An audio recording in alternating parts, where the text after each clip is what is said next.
LinkedIn presents.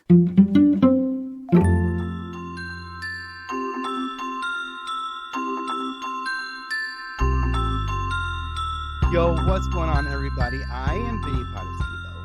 You are listening to I Have a Podcast, or watching I Have a Podcast live.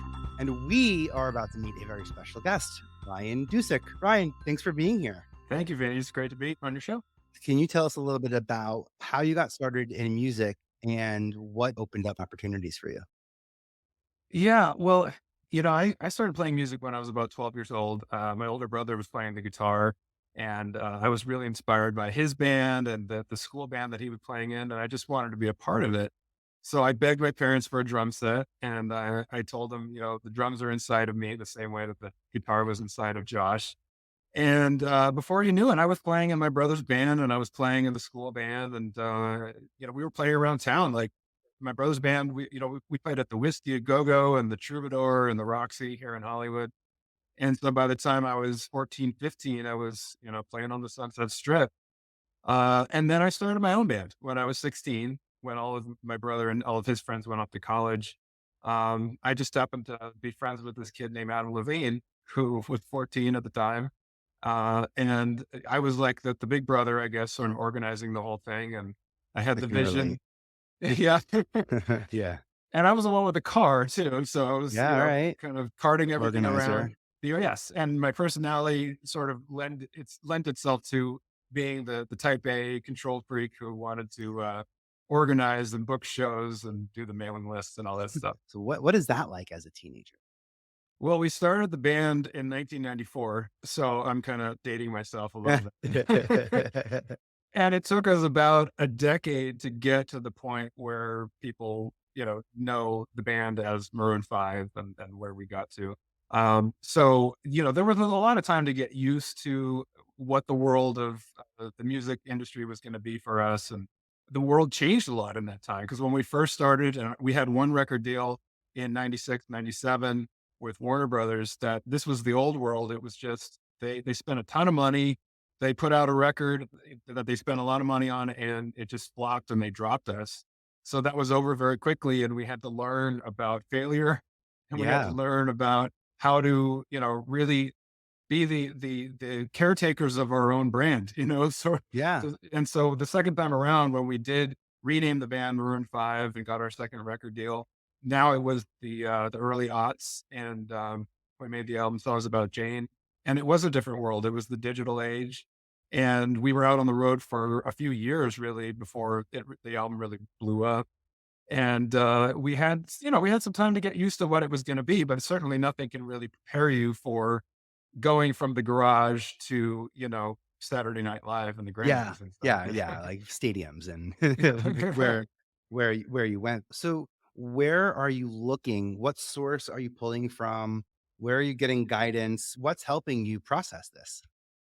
Well, we were fortunate. We had great families that were really supportive, and we did have access to some good representation along the way to give us good advice. And we were pretty well protected. My dad's an attorney, so that helped me in terms of understanding the ins and outs of the contracts we were signing and everything we were getting into. I suppose there's pros and cons to everything, though, because in some ways, if you're sort of sheltered in that way, you can be a little bit spoiled, know. Sure. But at the same time, it is helpful to have people that are looking out for your best interest. Well, how do you get a deal in music? Actually, I understand how you get a deal in music. How do you get a second deal? That's almost more difficult to me, it sounds like, than the first one. Yeah. Well, the answer today would probably be different than it was then. But for us, we were so young when we got our first deal and we were very precocious kids. I think there was a lot of natural talent, but not a lot of experience or any real, idea of how to do it right. And the timing just wasn't right on the first record. But we were still, barely in our 20s when we had one failed record deal underneath our belts. So the second time around, I'll tell you honestly, what it took was taking that natural talent and that natural chemistry that we had as a 4-piece and then a 5-piece and doing a lot of hard work to develop that into what was our own unique sound. And that required us to push ourselves to not be satisfied was something that did work at first. We obviously got a lot of attention Yeah. from our first song, but batch of songs and our sound and everything that we developed. But we knew that from the failure of that record that we had a lot further to go. So we were trying out every style, every genre, every way that we could be inspired and thinking to ourselves, look, if this song is good, then the next one's going to be better. And we did that over the course of the next like 5 years. And so we really discovered something that was really unique to us and that was timely. That was part of what was going on in music at the time, but it didn't really fit into any genre of it in terms of like, we got this feedback from every record label at the time around 2001 when we were showcasing those songs. They all told us, you got to pick a lane. You got to be either an R&B band or a pop band or a rock band. We can't tell what you are because you're a little bit of all of those things. And we said, well, that's what makes us unique. So that's what's going to make us great. Not just we could have a hit in one of those genres, but what's going to give us staying power is if we have our own genre. So we were really stuck to our guns in that way. And we really chose people to work with that saw that vision, young people that were really motivated they had as much to prove as we did at that Hmm. point. So Hmm. our manager, Jordan Feldstein, who was a friend of ours, he was my age, like 23 at the time, and he just really wanted to hustle and work for us. We had an independent label that was just three guys basically in one office, just trying to build their label. And so it was just like we were out there guerrilla warfare building this thing. Yeah. Wow. Oftentimes your success hinges on how much the people around you want to see you be successful. And it sounds like you really surrounded yourself with some people who had beyond just your vested interest in mind. Um, Talk to me a bit about the talent development process. How do you, especially as a young professional in an ensemble situation, how do you begin forming your self ID and self identification separate from the group? Separate from the group. Well, we were lucky. There was no pressure. There was no expectation when we first started the band. Hmm. I was 16 years old. And essentially for myself, I just wanted to make a lot of noise on the drums. And my inspirations in 1994 were the grunge scene of Seattle, Pearl Jam and Soundgarden and then bands like Rage Against the Machine and Tool. I was into heavy stuff. And so that was kind of how I saw myself as a musician, was a kind of a dark and brooding, heavy drummer. But then, Adam and Jesse over the first couple of years of our band pretty quickly developed this knack for melody and harmony, which was beyond their years. And Adam just is kind of like a savant in that regard. And I recognized that there was probably a lot. I saw that there was talent there, and I saw that that was something I wanted to be a part of, and probably meant that I was gonna have to shift my perception of myself a little bit. I wasn't going to be in the next Tool or Rage Against the Machine. We were gonna do something that had potential to be, maybe even more mainstream than that. Um, and I also thought it would be silly to try to, change essentially what Adam as our frontman's, essential talent was. Was a good looking kid, charismatic, very pretty voice, and a knack for melody and harmony. It was like it'd be silly not to pursue a sound and style that was consistent with what he was bringing and what the other talents of the different guys in the band were bringing. And we were very lucky to have a chemistry. We were all very different personalities Yeah. and had different tastes. But somehow it all came together in this sort of synergistic way. So I think then I started to define myself as just like one fourth of that, and then one fifth when we added James as an important cog in that machine. But basically, I was the organized one. I was the one who was kind of the manager in the early days, and the one who tried to kick everyone's butt a little bit to keep us, Yeah. practicing and moving forward and booking more shows. And then in terms of the music itself, just trying to do something unique with the rhythm section, really focusing on arrangement as my forte in the music part, because I knew I couldn't compete with Adam in terms of melody, and I couldn't compete with Jesse in terms of the harmonic arrangement stuff. But in terms of the rhythm section and how we built a track, I thought that was something that I could do something unique with. Yeah, it's hard to land on something new. I feel like there's more of a focus on the message, the content, the storytelling. Meanwhile, like what you just said, was it was the storytellers. It was the 4 or 5 of us. It was our unique points of view that were so defined. uh, to be honest, this seems like a lot of self-awareness for a Mm. 16-year-old, by the way. Bruh. I was always an overthinker, so Yeah, probably aware. in terms of the pros and cons of that, certainly probably more self-awareness than your average 16 to 20-year-old in that stage of life. Um, but at the same time, probably putting a lot of pressure on myself and making myself more stressed and anxious than I needed to be, even at that point where we were starting to have some attention from the industry. Yeah, Because essentially at the end of the day, when it comes down to the performance aspect, you just gotta try not to think too much and just go out and have a good time. yeah. But that was always a difficult thing for me. Flow, being in it.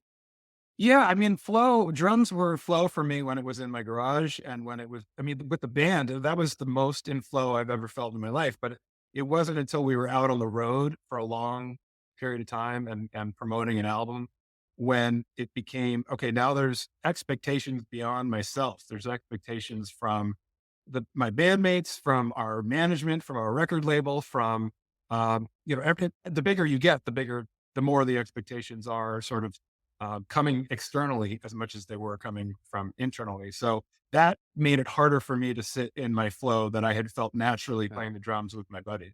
Yeah, well, because you're aware. Because Yeah, there's this piece of awareness. you Yeah. that see right, so how do you process it? And what what ultimately helps you get to the point where you're healthy enough to begin this new phase of what you're doing in life, professionally even, to give yourself the space and grace to do that? Well, I had a really hard time. It took over a matter of a few years promoting the album Songs About Jane. It went well for a couple of years, and then essentially I had a breakdown dealing with that intersection of the internal pressure I was putting on myself, meeting up with all the external pressures. And it really manifested into physical ways that prevented me from being able to play the drums anymore. So that was devastating. And I had to deal with the loss of that. Identity really, as being the drummer in Maroon 5 and everything that I'd spent a decade building with those guys that was at the very core of my self-definition. And it took me a long time to get past that and to really find new meaning and purpose in my life. And I went through all the stages of grief dealing with that loss, and I was, self-medicating, and I was depressed, and I was anxious. And it wasn't until I quit drinking and I started this journey of recovery in terms of overcoming some of the things that had challenged me in terms of my mental health, even beyond that, that I wasn't even aware of that had led to that breakdown. And it was in the process of that I really found this new purpose and direction because there was connection. There was a new connection in the process of recovery, which I had been lacking in my life since those days in the garage when it Yeah. was just us in flow and doing that, having that purpose and direction there.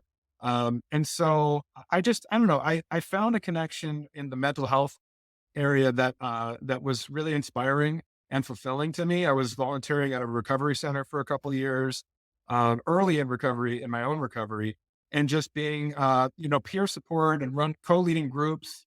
And that led to me going back to school to get a master's degree in clinical psychology to become a therapist. So I'm now an associate marriage and family therapist and life coach, which led to me writing a book about my whole story called Harder to Yeah. Breathe, Yeah. which is out now. And that has been another huge fulfilling thing in my life, another dream that I got to live. I've had a dream of writing a book since I was a kid before the band. And I finally did it. And it has more purpose to it now because there's this element of being helpful, putting something out into the world that could hopefully inspire some people. And it's started this whole new journey in my life now. Yeah, well, congratulations on that, and for coming back to creativity as a way to process the trauma, the drama, and the life events that, just are naturally, inherently, fortunately and unfortunately in all of our lives. Uh, do you find it difficult to show up? Uh, no, at this point in my life, I have a much easier time showing up for things. I think probably than I ever did in my life before. at the same time, even when you're in a really good place in your life, you have to be mindful of your limits. I'm a therapist and I talk about this with my clients every day, finding balance and recognizing that sometimes the best thing you can do for yourself is to give yourself a break. That's hard for me because I am a doer, as somebody who Mhm. I wake up and I just like a lot of us, I want to be productive. I'm thinking about what do I want to accomplish, and am I working towards my goals? But sometimes the most productive thing is to just rest. You need your rest, and then you come back and you're 10 times quicker and stronger and more focused on what you're doing. Yeah. When you're in the midst of really working hard, sometimes you walk right up to that line of burnout, and then you're not really helping anyone at most, not even yourself, Yeah. So it's like, I don't know, there's a balance more this as I sort of enter midlife. I'm much more mindful of that than I was when I was younger. What would you say is the message from Harder to Breathe, your memoir? What do you think is the message that's really been heard from the people who have read this so far? Well, I think that essentially there's a message of self-compassion, Mm. because, what made my journey so difficult was that I was dealing with the loss of something that I had essentially been the source of my self-worth. And so on top of dealing with loss, which is painful for anyone, you have something significant in your life that you lose. I was literally adding insult to injury by beating myself up and telling Yeah. myself I was a failure, that I was defective in some way. And those things, that part of my psychology had contributed to the breakdown, because I had been very perfectionistic, um, very sort of put a lot of pressure on myself to do everything that I did to the highest degree. And so it added stress on top of a life that was inherently stressful. And then I had all those things that perfectionists often experience, like imposter syndrome, where you feel like, okay, do I really belong here? Am I just fooling everyone? And so the self compassion element is so important, being able to recognize, like, we all feel this way to a certain extent. Like, you don't have to be perfect to be great. There's a difference between, striving for excellence and being perfect, because perfection is an illusion, right? It doesn't exist. Mhm. And then just also just hopefulness, it's so more than anything else in terms of finding recovery and maintaining recovery, and is being hopeful and finding somewhere in yourself the hope that things can get better. Because I had sort of resigned myself to the idea that I had my shot at ultimate happiness and I had lost it. And so that, the rest of my life was essentially going to be a disappointment. And it wasn't until I was able to find acceptance of that thing that I had lost and recognize that life had more to offer. And that when I'm, 20 years out from that thing, there could be something else in my life that ultimately brings the same level, if not more level of fulfillment and purpose in my life, which is exactly what I have found. And it was just letting go that allowed me to find it. Wow. I mean, I think also, when we talk about purpose, which is, I think, very important to a fulfilling and contented life. Um, sorry, Purpose calling. my purpose is calling. Um, when we talk about purpose, I think a lot of times we think like it's something that we wake up one day and God or the universe just smacks us over the head with, like, here's your purpose. And some people, very few of us, are lucky enough to have that sense from an early age, like Mhm. like Adam did. He just had this natural knack for music, and so that was probably his purpose pretty early on. Was like, this is what I'm going to do with my life. And every now and then you find somebody with a special talent who has that, but most of us don't have. And the thing is that you don't need that to find purpose in life. Purpose is something that you can create for yourself, just like meaning in life. Meaning can be fleeting. If you're as a sort of existentialist, I think meaning, is the thing that has caused me the most anxiety in life, because it's like, what is the meaning of all this? But essentially, we're meaning creating beings. We're able to um, place meaning onto things, or to create things that give our lives meaning. And so when you have that mindset and you recognize that, when I wake up in the morning, whatever I invest myself in, whatever I make important to me can be meaningful and purposeful, as long as I am really mindful of the process and the fact that this is for me and it's not for anyone else.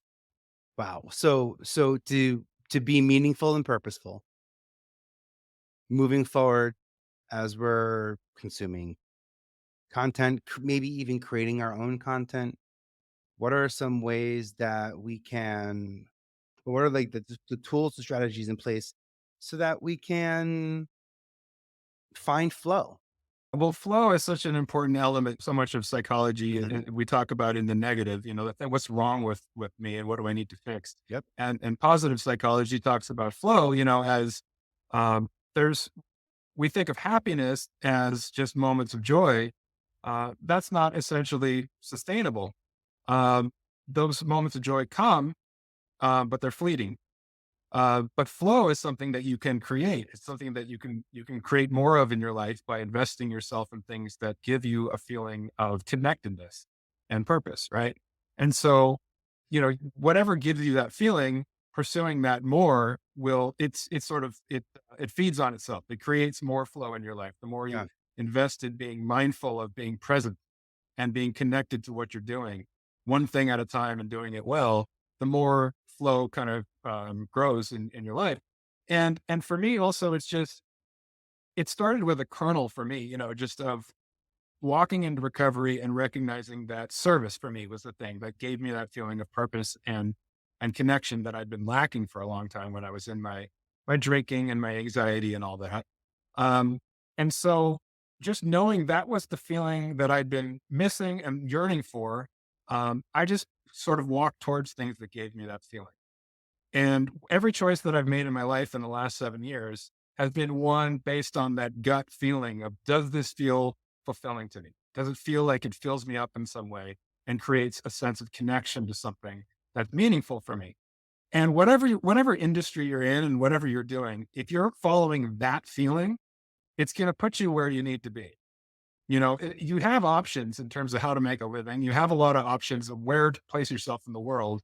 And amongst all those options, if you're doing something that essentially gives you no sense of contentedness in life, Mhm. you're just seeking, success or whatever else might seem like it should give you a good life, then you're missing the essential ingredient of what, let's say, happiness really means. And, again, happiness is fleeting. So we're really seeking that sense of fulfillment or contentedness that comes from being in flow and being Yeah. connected to a process that essentially feels right.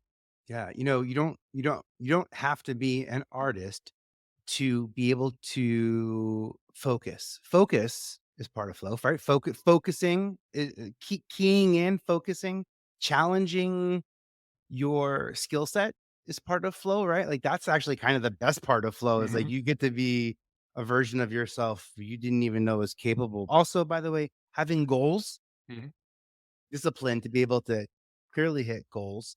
Um, you're talking about loss of self-consciousness, mhm, right? You're mhm, talking mhm. about like an awareness of something far greater than you. You say where I can just show up and have fun.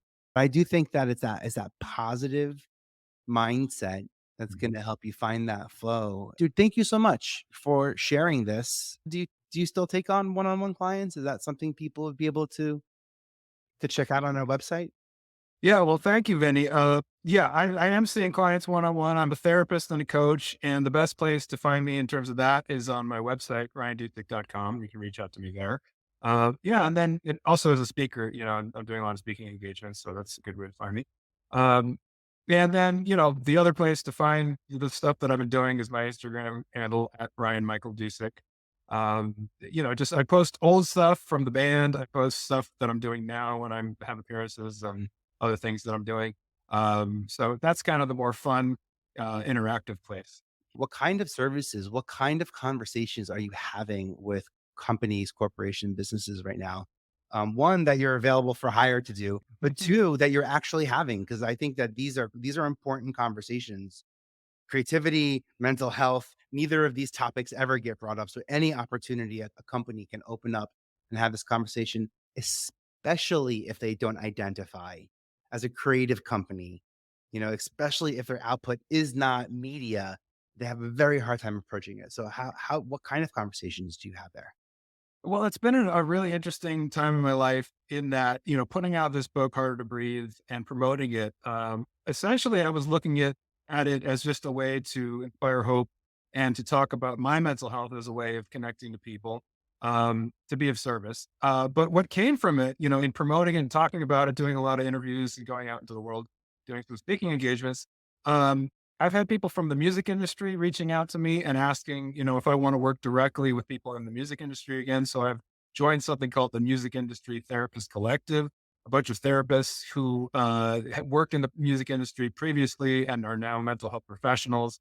That has led to some more interesting things. I've been writing a column in Variety magazine about mental health and the entertainment industry. And then I've been doing speaking also, in specifically mental health areas. But the crossover that's also interesting is that I've been getting a lot of calls from people in the corporate world, entrepreneurship, business, because I think there's a connection in terms of wellness and in terms of investing in yourself, and self care and all the things that go into building a brand as much as building a life. So there's a connection there that's interesting to me. I hadn't foreseen some of those things, but I see the connection now. And it's as somebody who's been in different industries over the course of the last 20 some odd years, and entering into new ones now. I'm enjoying the process of potentially working in different media and connecting with people in different industries, and it's starting to happen. So it's been a really, really interesting and inspiring new time in my life. Cool. Well, with the explosion of audio, I can't imagine a better person, a better collaborator, a better consultant to work with than someone who's mastered the audio world and can bring that part into the conversation, into the communication, and really just make sure the message gets heard. Dude, I appreciate you so much. Thank you for being here. Thank you so much, man. I appreciate you. You've been listening to I Have a Podcast with Vinnie Potestivo.